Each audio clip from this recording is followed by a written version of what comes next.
warahmatullahi wabarakatuh. Perkenalkan, nama saya Ahlul Fikri. Ini 19/2035. Baik, saat ini saya akan mengerjakan suatu proyek akhir dari materi itu psikologi pendidikan dengan pengampun Ibu Nima Zola. Baik, saat ini kita bersama narasumber kita. Baik, kenalkan dulu Bang. Baik, terima kasih. Assalamualaikum warahmatullahi wabarakatuh. Perkenalkan, nama saya Ikram. Saya di sini sebagai narasumber dari untuk beberapa pertanyaan yang akan diajukan saudara Ahlul pada saya. Baik, terima kasih Bang. Baik, saya ini saya akan menanya beberapa materi Bang tentang psikologi pendidikan dan beberapa materi dan pertanyaan. Yang pertama, kita langsung masuk aja Bang. Yang pertama itu, menurut Abang, bagaimana peran pendidikan dalam mendukung perkembangan emosional dan sosial pada siswa? Oke, kalau menurut saya peran pendidikan itu untuk pengembangan peserta didik itu penting ya. Kenapa? Karena untuk pengembangan itu khususnya kepada peserta didik sangat dibutuhkan. Karena di dunia sosial sekarang namanya pendidik itu tidak untuk adab istilah orang itu kurang kalau memang tidak ada pengembangan sosial ini, terutama lagi untuk pengembangan kalau memang dari peserta didik tidak memiliki pendidikan yang memadai, itu pasti akan dampak buruk untuk kedepannya, khususnya untuk peserta didik itu sendiri. Oke Bang, terima kasih Bang. Baik, terima kasih Bang atas jawaban dari pertanyaan saya tadi. Lanjut langsung ke materi kedua Bang, itu tentang kecerdasan Bang. Yang pertanyaannya, bagaimana Abang mengidentifikasi kecerdasan yang dimiliki siswa di kelas? Oke, terima kasih atas pertanyaannya. Kalau untuk ukuran kita sebagai guru ya, untuk mendidik anak-anak di kelas, khususnya untuk mengidentifikasi kecerdasan siswa itu kita terutama melihat dari materi yang kita berikan. Apakah materi yang kita berikan itu mampu dipahami oleh anak tersebut. Dari situ kita nampak mana anak yang lebih giat dengan materi yang kita kasih, apa tidak gitu. Itu kembali lagi ke materi yang kita kasih. Kalau memang materi kita kasih itu tidak menggairahkan bagi peserta didik, itu mungkin tidak menarik gitu kan. Dan kalau memang materi kita yang kita kasih itu menarik, itu kita nampak mana yang lebih giat belajarnya, mana yang tidak gitu. Baik Bang, terima kasih atas jawaban dari pertanyaan saya yang kedua. Kita lanjut Bang, materi ketiga, yaitu tentang bakat. Bagaimana Abang membantu siswa menemukan bakat mereka? Oke, kira-kira untuk menemukan bakat mereka itu pertama kita harus mengadakan lomba gitu, perlombaan, baik itu perlombaan cerdas cermat ataupun olahraga itu yang terutama untuk permainan-permainan yang lain gitu. Contoh misalkan untuk cerdas cermat kita harus mencari mana siswa yang berkompeten, dan untuk khususnya mungkin karena saya hobinya sepak bola gitu kan. Jadi saya akan membuat sebuah olahraga sepak bola. Di situ kita akan membuka rekrutmen bagi istilahnya itu ekstrakurikuler di sekolah gitu kan. Jadi ekstrakurikuler itu nampak di mana bakat siswa ini bahwa dia kompeten dalam bidang ini ataupun kompeten dalam bidang yang lain gitu. Jadi di situ kita nampak gitu. Baik. Baik, terima kasih atas jawaban dari materi ketiga tadi Bang. Lanjut ke materi 4 Bang, itu tentang kreativitas. Yang pertanyaannya, bagaimana Abang melibatkan siswa dalam kreatif di kelas?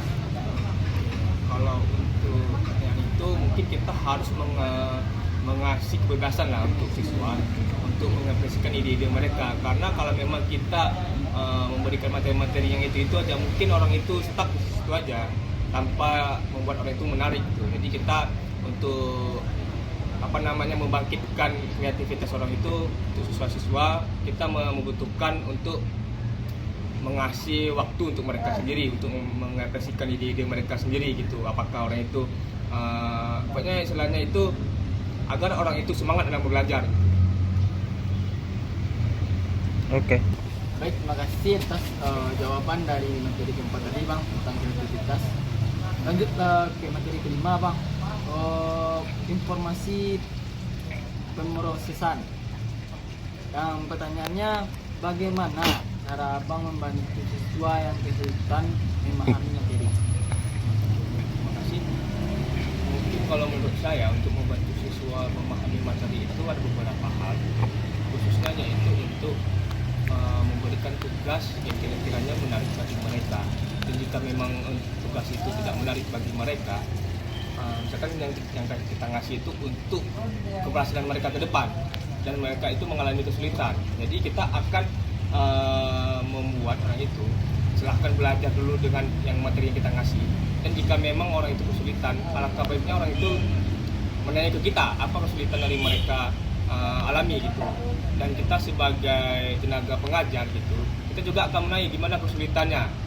Jika memang kesulitannya itu sendiri berada di kita gitu, berarti kita akan menjelaskannya apa kesulitan yang mereka alami gitu. Jadi kita akan menjelaskan apa-apa itu dan untuk membuat mereka mengerti.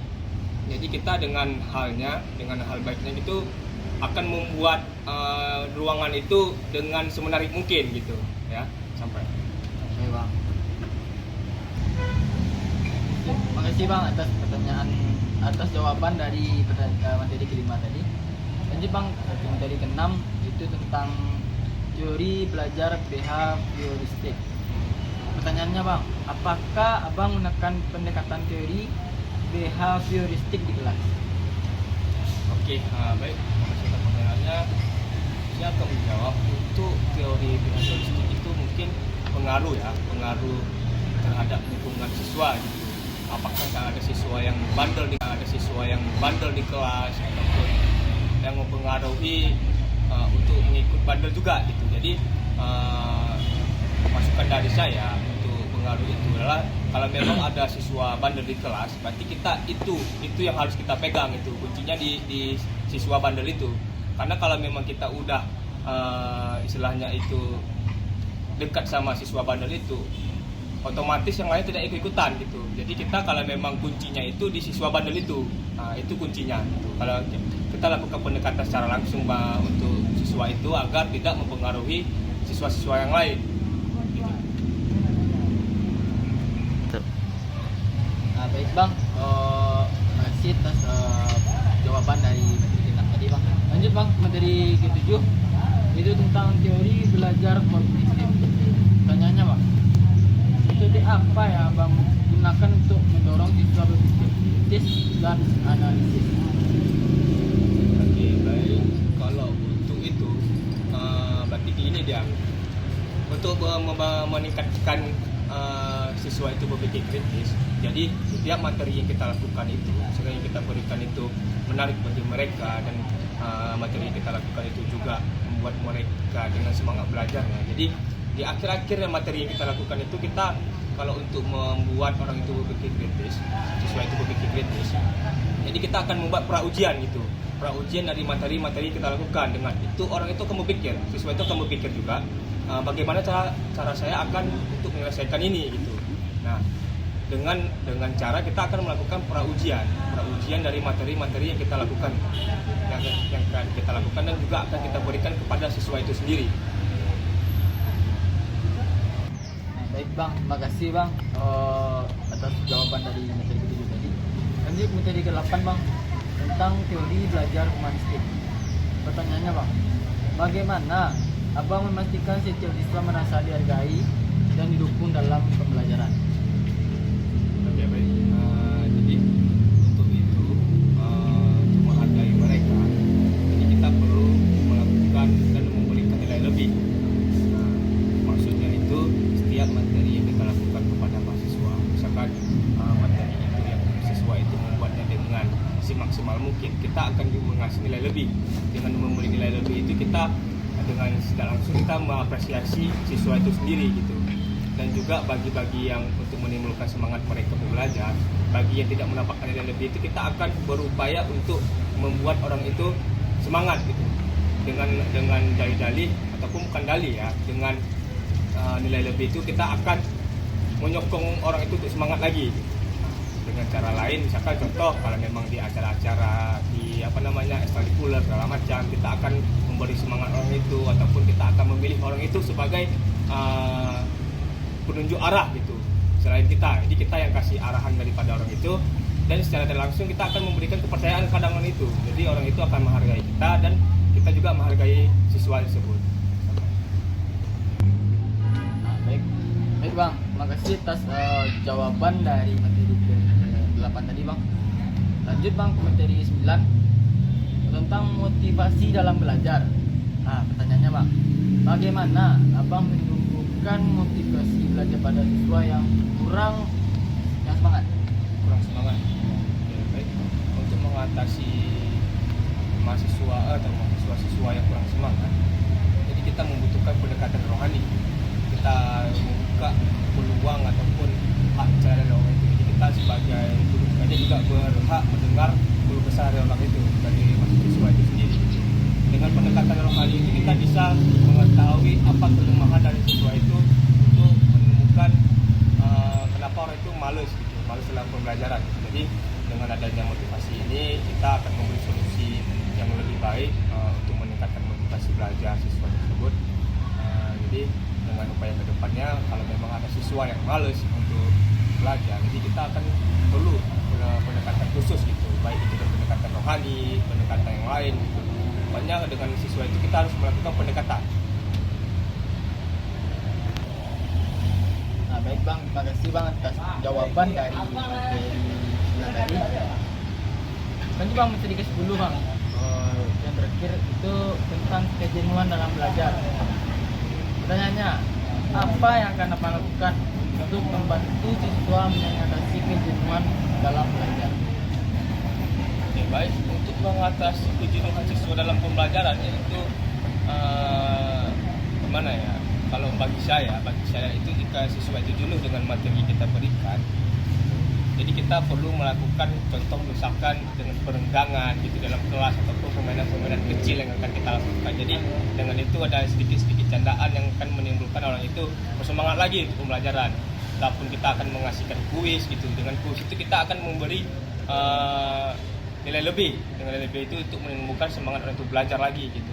Nah, untuk kejenuhan itu sendiri mungkin itu gimana ya? Bagi saya itu memang umum terjadi bagi kita, karena mungkin dari materi yang kita lakukan mungkin tidak menarik bagi siswa itu. Jadi kedepannya jika memang untuk mengatasi kejenuhan itu kita akan mengatasi materi-materi yang menarik, permainan-permainan kecil dalam kelas ataupun dengan kuis dengan memotivasi mereka untuk lebih bersemangat lagi gitu. Baik bang, terima kasih bang atas jawaban dari materi itu tadi bang. Itu materi yang terakhir bang. Terima kasih juga telah meluangkan waktu untuk saya wawancara bang tentang mata kuliah ini untuk pendidikan. Dan terima kasih sekali lagi bang atas kesempatan waktunya. Mungkin cuman sampai sini wawancara kita hari ini bang. Terima kasih sebelumnya bang. Ya, baik. Sama-sama Halun, terima kasih banyak sudah mewawancara gitu kan. Jadi mungkin itu mungkin sedikit masukan dari saya gitu kan, kalau menurut saya pribadi gitu. Jika memang masukan saya itu ada kurang lebihnya, saya mohon maaf juga gitu. Oke, baik bang. Baik, terima kasih atas wawancara hari ini. Saya Alun Fikri undur diri. Wassalamualaikum warahmatullahi wabarakatuh.